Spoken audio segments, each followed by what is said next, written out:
CPU, जिसे हम CPU कहते हैं, सीपीयू क्या है? CPU is the brain of computer. CPU को आप कंप्यूटर का ब्रेन कह सकते हो, बैकबोन कह सकते हो, हार्ट कह सकते हो, जो भी है मेन कंपोनेंट कंप्यूटर का वो है सीपीयू। एक्चुअल में क्या है कि सीपीयू जो है वो एक कैबिनेट है, जिसे हम सीपीयू बोलते हैं। एक्चुअली वो टीम का डब्बा है, कैबिनेट है, और उस कैबिनेट के अंदर एक इलेक्ट्रॉनिक बोर्ड फीड होता है, जिस बोर्ड का नाम है मदरबोर्ड। एक मेन सर्किट बोर्ड वही है। उस बोर्ड के ऊपर एक मेन प्रोसेसिंग चिप होता है, जिस चिप का नाम है सीपीयू। मेन सीपीयू जो है मदरबोर्ड पे लगा हुआ एक चिप होता है ALU, अर्थमेटिक लॉजिक यूनिट भी बहुत लोग बोलते हैं, माइक्रो प्रोसेसर भी बहुत लोग बोलते हैं, और प्रोसेसर भी बहुत लोग बोलते हैं। अब नाम से ही समझ में आता है, प्रोसेसर मतलब जो डेटा को प्रोसेस करता हो। तो जिसे हम सीपीयू कहते हैं, डेफिनेशन में भी हम साफ वही लिखा हुआ है कि CPU is the brain of computer, the part that is called CPU is actually A cabinet. जिसे हम सीपीयू कहते हैं एक्चुअली एक कैबिनेट है। In this cabinet A electronic circuit board is fitted. इस कैबिनेट के अंदर एक इलेक्ट्रॉनिक सर्किट बोर्ड फिट होता है।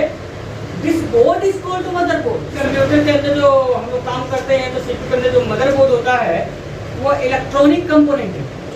इलेक्ट्रॉनिक कंपोनेंट इसलिए है क्योंकि आप मदरबोर्ड पे देखेंगे बहुत सारे ढेर सारे छोटे छोटे कंपोनेंट लगे रहते हैं, और सारे कंपोनेंट एक दूसरे से कनेक्ट रहता है। अगर गलती से एक कंपोनेंट खराब हो गया तो पूरा का पूरा बोर्ड काम करना बंद कर देता है। इसलिए काम करना बंद कर देता है क्योंकि ये एक इलेक्ट्रॉनिक बोर्ड है और एक दूसरे को electronic component, electronic signal pass out करता है। एक कंपोनेंट खराब, सिग्नल टूट जाएगा और काम करना बंद कर देगा, ठीक है ना। इसलिए हम लोग इसे इलेक्ट्रॉनिक बोर्ड कहते हैं। तो जब आगे बढ़ते हैं तो कहता है कि on this motherboard there are main processing chip. इस मदरबोर्ड के ऊपर एक मेन प्रोसेसिंग चिप लगा होता है, जिस चिप का नाम सीपीयू है। इस सीपीयू के अंदर, सीपीयू के अंदर जो काम होता है कैसे होता है कि सीपीयू जो है फुल्ली रिस्पॉन्सिबल है आपके द्वारा डेटा को लेकर के उसे सही सही रिजल्ट बनाने का। कि सीपीयू जो है फुल्ली जिम्मेदार है कि आप जो डेटा देते हो कंप्यूटर को, वो डेटा आउटपुट में कन्वर्ट होता है। आप क्या देते हो कंप्यूटर को? डेटा, और कंप्यूटर आपको देता है लेकिन प्रोसेसिंग के बाद सीपीयू पूर्णतः जिम्मेदार है आपके द्वारा डेटा को लेकर के उसे रिजल्ट बनाने के लिए। जिस तरह हमारा माइंड काम करता है ना, इसे भी कहते हैं CPU, the brain of computer. जितना काम हमारा ये सीपीयू करता है उतना ही काम हमारा ये माइंड भी करता है।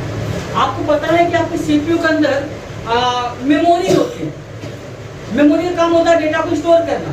उसी तरह से हमारे माइंड में भी मेमोरी होता है, और हमारे यहाँ भी ये जो याददाश्त है ये बहुत मजबूत होती है।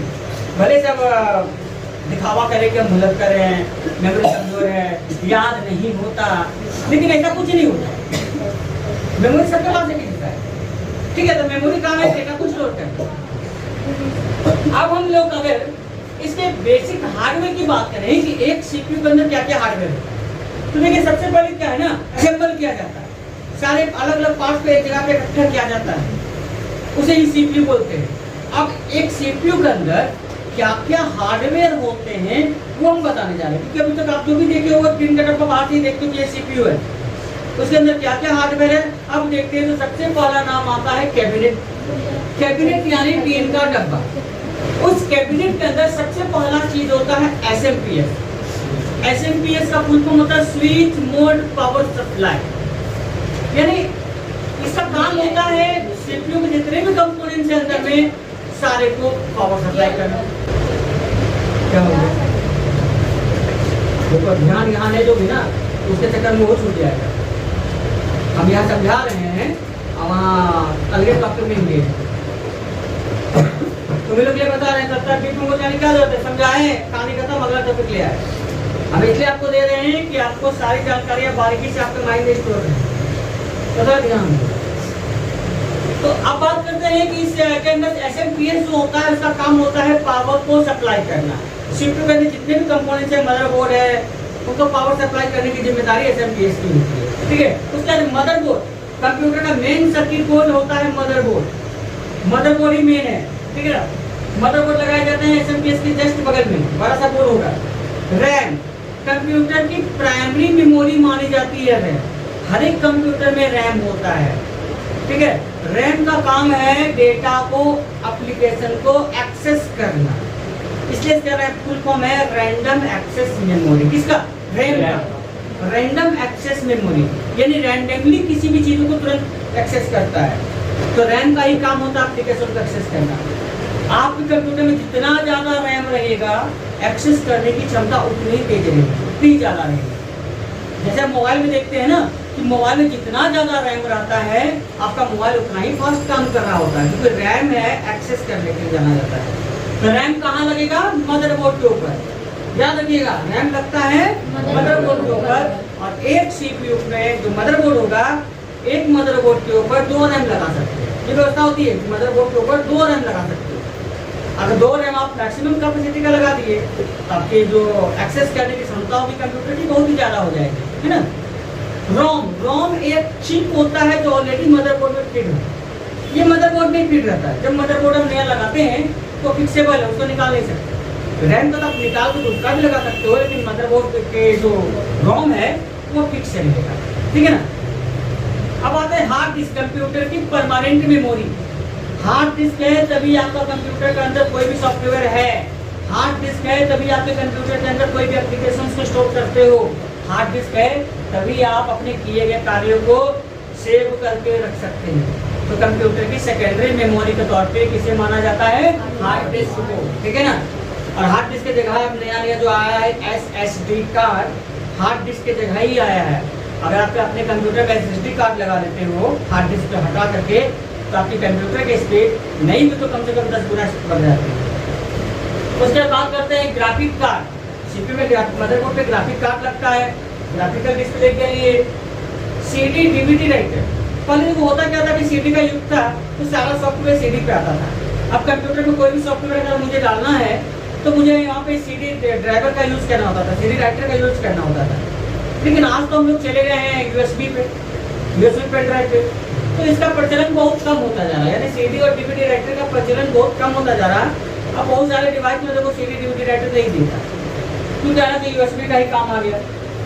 तो आज जो है हमने अभी ये जाना कि CPU क्या है, हमने ये जाना कि CPU के अंदर क्या क्या हार्डवेयर होते हैं, ठीक है। अब एक CPU का वर्क क्या है, वर्क कैसे करता है, उसका वर्क कैसे करता है वो देखिए। अब बारी आती है कि ये जो डायग्राम देख रहे हो ये CPU का वर्किंग डायग्राम है, वर्क ऑफ CPU। तो पहले तो CPU का वर्क तो यहाँ समझ लें कि क्या कहता है accept the data from input device. यानी CPU का पहला ही वर्क है कि डेटा एक्सेप्ट करना, किसके माध्यम से? इनपुट डिवाइस के माध्यम से। Store the data into the primary या मेन मेमोरी, यानी जो भी डेटा एक्सेप्ट किया है इनपुट डिवाइस के माध्यम से ये स्टोर करता है, टेम्पोररी स्टोर करता है प्राइमरी मेमोरी में। और उसके बाद process the data in the CPU। Data process करता है, कहाँ प्रोसेस करता है? CPU में। Give us required output result, हम जैसा डेटा दिए हैं उसे प्रोसेस करके उसके अनुरूप हमें रिजल्ट देता है, ये काम है CPU का। उसी का डायग्राम से समझते हैं तो सिंपली सी बात है कि CPU को उसके वर्क के हिसाब से 3 कैटेगरी में बांटा गया, 3 भागों में। MU memory unit, CU control unit, ALU arithmetic. आप कोई भी डेटा जब कीबोर्ड के माध्यम से देते हो, ध्यान से समझना चीज को, आप कोई भी डेटा जब कीबोर्ड के माध्यम से कंप्यूटर को देते हो तो CPU का सबसे पहला भाग यहाँ पे मेमोरी यूनिट में जाता है आपका डेटा। यहाँ पे जो मेमोरी एक्टिव होता है वो प्राइमरी मेमोरी एक्टिव है, फिर प्राइमरी मेमोरी एक्टिव होता है और ये डेटा को स्टोर करेगा टेम्पोररी। याद रखिएगा ये डेटा को तब तक ही रखेगा जब तक कंप्यूटर आपका ऑन है। जैसे डायरेक्ट कंप्यूटर बंद हो गया, जो भी डेटा इसके पास मौजूद था वो खत्म हो जाएगा, क्योंकि ये टेम्पोररी स्टोर करेगा। और ये स्टोर करता है डिजिटल फॉर्म में, तभी तो बोलते हैं डिजिटल डिवाइस। याद रखिए, वैसा कोई भी डिवाइस जो डिजिटली कार्यों को करता हो उसे कहते हैं डिजिटल डिवाइस। इसका मतलब ये है कि हम जो डेटा कंप्यूटर को देते हैं तो कंप्यूटर डेटा को मेमोरी में भेजता है, CPU जो है मेमोरी में भेजता है और मेमोरी इस डेटा को डिजिट में स्टोर करता है, डिजिट में, ठीक है ना। जिस डिजिट को, जिस कोड को हम लोग कहते हैं आस्की कोड, मत समझ लेना आस्की, कहीं आस्की का मतलब कहां से चले पे आ गया। ASCII code American standard code for information interchange, ठीक है। अमेरिका द्वारा कंप्यूटर पर हर एक कैरेक्टर के लिए एक कोड निर्धारित किया गया है, ठीक है। अमेरिका द्वारा कंप्यूटर पे हर एक कैरेक्टर के लिए एक कोड निर्धारित किया गया है, जिसे हम लोग बोलते हैं American standard code for information interchange. यानी हम कोई भी डेटा जब कंप्यूटर को देते हैं तो मेमोरी वो डेटा को अपने लैंग्वेज में स्टोर करता है। मैच करे हो? हर बात में आता था माना की। हाँ, तो चलिए हम एक एग्जांपल के साथ चलते हैं। माना की हमने टाइप किया यहाँ पर RAM, काम जो भी है हमने टाइप किया, और ये कंप्यूटर के मेमोरी में हो 855, तो हमने दिया था RAM, और कंप्यूटर ने इसके मेमोरी ने स्टोर किया इसको अपने डिजिट में, तो माना कि ये हो 855। इन्होंने स्टोर क्या किया 855, और ये अब ट्रांसफर करता है डेटा को कंट्रोल यूनिट के पास। डेटा को ट्रांसफर किया गया कंट्रोल यूनिट के पास। कंट्रोल यूनिट का काम है आपके इनपुट से लेकर के आउटपुट तक जितने भी कार्य कंप्यूटर के अंदर हो रहे हैं, सीपीयू के अंदर हो रहे हैं, उनका कंट्रोलिंग करना। कंट्रोल यूनिट का काम है। आप डेटा देते हो कीबोर्ड या माउस के माध्यम से, और हमें रिजल्ट आता है मॉनिटर के माध्यम से। अंदर में जितनी प्रक्रियाएं होती हैं, जितने भी कार्य होते हैं, सबका कंट्रोलिंग करने की जिम्मेदारी होती है कंट्रोल यूनिट की, ठीक है। तो कंट्रोल यूनिट अपने पास डेटा लेने पर तुरंत ट्रांसफर करता है प्रोसेसर के पास, ALU के पास, अर्थमेटिक लॉजिक यूनिट के पास, क्योंकि मेन जो डेटा को प्रोसेस करेगा ये प्रोसेसर ही प्रोसेस करेगा। अब प्रोसेसर है हमारा ALU, तो लॉजिकल कार्य करने के लिए यही जाना जाएगा, और अर्थमेटिकल कार्य करने के लिए भी यही जाना जाएगा ALU। लेकिन ये जो काम कर रहा है, ये काम करता सिर्फ दो ही चीज को समझता है, ऑफ और ऑन। ये जो प्रोसेसर है हमारा दो ही चीज को समझ रहा है, ऑफ और on. Computer binary number system को फॉलो करता है। कंप्यूटर सारे कार्यों को बाइनरी नंबर सिस्टम पे करता है, ठीक है ना। तो यहाँ पे क्या होता है, बाइनरी के लिए अलग से हम क्लासेस बताएंगे आप लोग को बाइनरी क्या होता है। वैसे हमारा यूट्यूब पे बाइनरी का ढेर सारा वीडियो है, उसको भी आप देख लेना, तो बाइनरी कॉन्सेप्ट क्लियर हो जाएगा। तो यहाँ पे डेटा प्रोसेस होने के बाद अब ये यहाँ से इंफॉर्मेशन चला, यहाँ तक आया था डेटा, लेकिन अब यहाँ से रिजल्ट बन करके रिजल्ट चला, पहुंचा सीयू के पास। सीयू कंप्लीट करने के बाद भेजेगा किसको, वापस मेमोरी यूनिट को, और तब मेमोरी यूनिट आपके भाषा में कन्वर्ट करने के बाद आपको मॉनिटर स्क्रीन पे दिखाएगा इंफॉर्मेशन और रिजल्ट। इतना प्रोसेस होता है, लेकिन जरा भी समय नहीं लगता, क्योंकि कंप्यूटर दुनिया का सबसे फास्टेस्ट डिवाइस है। आप टाइपिंग करते जाते हो और मॉनिटर स्क्रीन पे दिखाई देता है बिना समय गवाए, बट इतना प्रोसेस अंदर में गुजरता है। तो ये था कंप्यूटर का सीपीयू का वर्क, कि किस तरह से सीपीयू वर्क करता है, ठीक है ना। तो क्या सारे लोगों को ये वर्क समझ में आ गया?